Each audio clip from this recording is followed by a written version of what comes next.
राजस्थान में चल रही सियासी उठापटक के बीच पूर्व मंत्री और राजस्थान के प्रभारी रहे सज्जन सिंह वर्मा ने अपनी ही पार्टी की कमेटी पर सवाल खड़े कर दिए हैं। सज्जन सिंह वर्मा ने कहा है कि सचिन पायलट कांग्रेस में रहकर अपने अस्तित्व की लड़ाई लड़ रहे हैं। मैं दोष देता हूं उस कमेटी को जिसने 8 महीने के बाद भी कोई फैसला नहीं लिया है।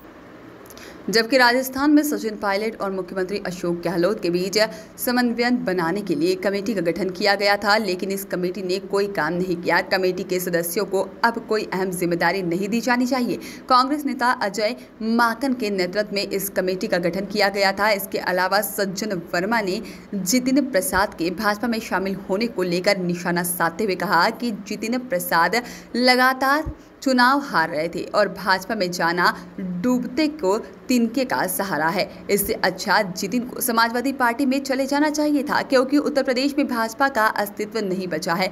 और वर्मा ने पूर्व पीसीसी अध्यक्ष अजय सिंह राहुल भैया को भी नसीहत दी है कि बड़ा दिल रखकर सभी को साथ मिलकर चलना चाहिए। हालांकि मामले का पटाक्षेप हो चुका है और साथ ही वर्मा ने इस बात का खुलासा किया है भाजपा के 35 विधायक लामबंद होकर सरकार के खिलाफ मोर्चा खोलने वाले थे, लेकिन कांग्रेस के लिए मुख्यमंत्री शिवराज सिंह चौहान का 2023 के चुनाव तक बने रहना फायदेमंद होगा, क्योंकि फिर से चुनाव जीतने वाली है। तो हमारी सरकार कंफर्टेबल रहती, बहुमत वाली सरकार रहती, वहाँ मात्र 3 सीट जीते। अब उस बात को कोई अपने दिल पे ले ले तो मैं समझता हूँ कि ये बात ठीक नहीं है। हम सब वरिष्ठ कांग्रेस के नेताओं की कोशिश होना चाहिए, राहुल भैया, कि आओ कुछ कदम मिल के आगे चले, कांग्रेस कैसे मजबूत हो उस तरफ ध्यान दें। हो गया पटाक्षेप हो गया। भैया, पेट्रोल डीजल के दाम लगातार बढ़ रहे हैं, इसको लेकर कांग्रेस प्रदर्शन करने जा रही है। कल पूरे देश में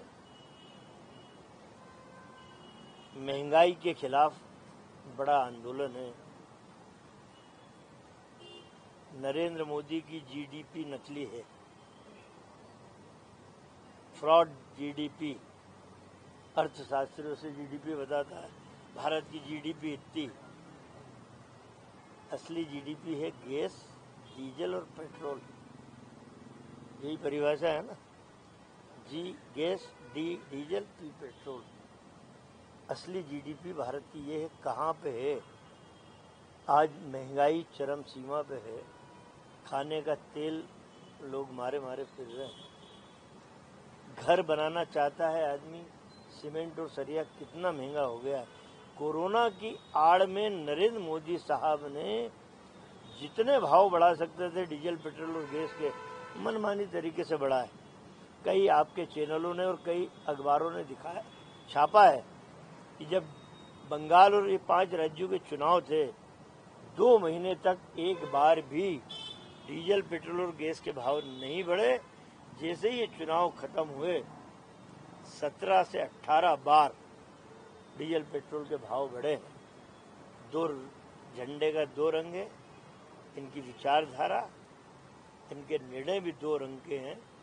आदमी का शोषण, पूरे भारत का शोषण। मैंने तो एक टीवी चैनल में कहा कि एक दिन ऐसा आएगा, अभी इन कंपनियों को, अडानी अंबानी को सौंप रखा पूरा खेल, एक दिन ऐसा आएगा कि नरेंद्र मोदी अपने हाथ से एक बड़ा बोर्ड लगाएंगे, इंडिया फॉर सेल, बेच के चल दो।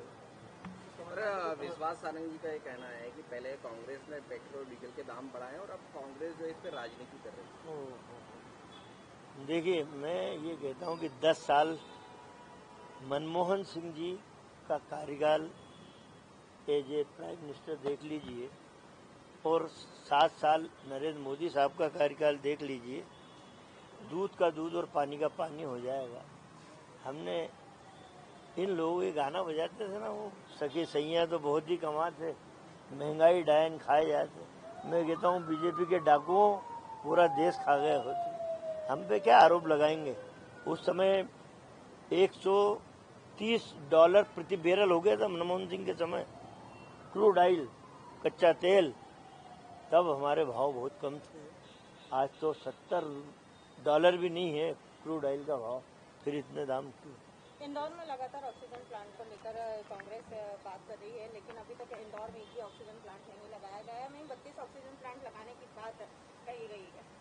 देखो, हमारे यहाँ अभी दो नेताजी ज़्यादा काम कर रहे हैं। एक है तुलसी सिलावट प्रभारी मंत्री के रूप में, और एक सांसद शंकर लालवानी, जिनका नाम मैंने पोस्टमैन रख दिया, शंकर लालवानी का डाकिया, कि नरेंद्र मोदी वहाँ से कुछ योजना भेजता, लाके यहाँ परोस देता। उनके कार्यकलापों से कोई भी नई योजना, बड़ी योजना यहाँ नहीं आई। तुलसी सिलावट फोटो खिंचवाने का इससे बड़ा शौकीन नेता कोई नहीं है। ऑक्सीजन का कैप्सूल आता है, मारामारी चल रही है ऑक्सीजन की। तुलसी सिलावट 2 घंटे उस टैंकर को रुकवा देते कि मैं आऊँगा, फोटोग्राफर लेके आ रहा हूँ, फोटो खिंचवाऊँगा। जब तक फोटो नहीं खिंच जाता तब तक वो टैंकर रवाना नहीं। रेमडेसिविर इंजेक्शन लेके सरकारी प्लेन इंदौर एयरपोर्ट पहुंचता है, तुलसी सिलावट शंकर लालवानी खड़े हो जाते हैं कि जैसे उनकी फैक्ट्री में ही बनी हो ये इंजेक्शन। इतने कलाकार लोग हैं। तो मेरा ये कहना है कि इंदौर के नेताओं की पकड़ इंदौर के अधिकारियों पे नहीं है, अधिकारियों की पकड़ इन लोगों पे है।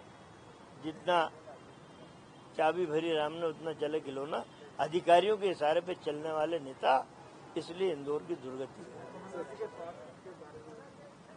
कमलनाथ जी कंफर्टेबल हैं। 5 दिन से बुखार नहीं उतर रहा था, सर्दी जुकाम था। रूटीन चेकअप के लिए वो वेदांता हॉस्पिटल में भर्ती हैं। आज या कल में उनकी छुट्टी। सवाल उत्तर प्रदेश से। उत्तर प्रदेश में लोग कोरोना वैक्सीन लगवा रहे हैं। जब वैक्सीन आई थी उस समय समाजवादी पार्टी के नेता अखिलेश यादव ने ट्वीट किया था, उनके बड़े नेताओं ने ट्वीट किया था कि ये भारत की वैक्सीन हमें नहीं लगवाना, और कई सारे भ्रामक जानकारी दी थी। तो उसका असर ये हो रहा है कि अब उत्तर प्रदेश में लोग वैक्सीन नहीं लगवा रहे हैं। उससे काफी पीछे उत्तर प्रदेश लोग कहीं नदी नालों में घुस जा रहे हैं जब टीम पहुंच रही वैक्सीन लगाने के लिए। तो मतलब बीजेपी से ज्यादा प्रभाव अखिलेश यादव का है वहाँ। मैं यही बोल रहा था कि बीजेपी का खेल वहाँ खत्म हो गया है। प्रश्न आपका दूसरा है, मेरा जवाब दूसरा है। तो मैं उस ओर भी इंगित करना ही चाहूंगा ना कि अखिलेश के बाद उत्तर प्रदेश के लोग इतना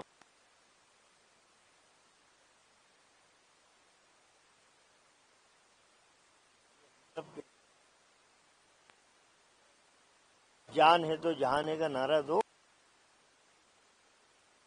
एक नया जोड़ता हूँ मैं कि इंदौर में 54% लोगों को वैक्सीनेटेड हो गया। इंदौर एक नया अपने आप में रिकॉर्ड है।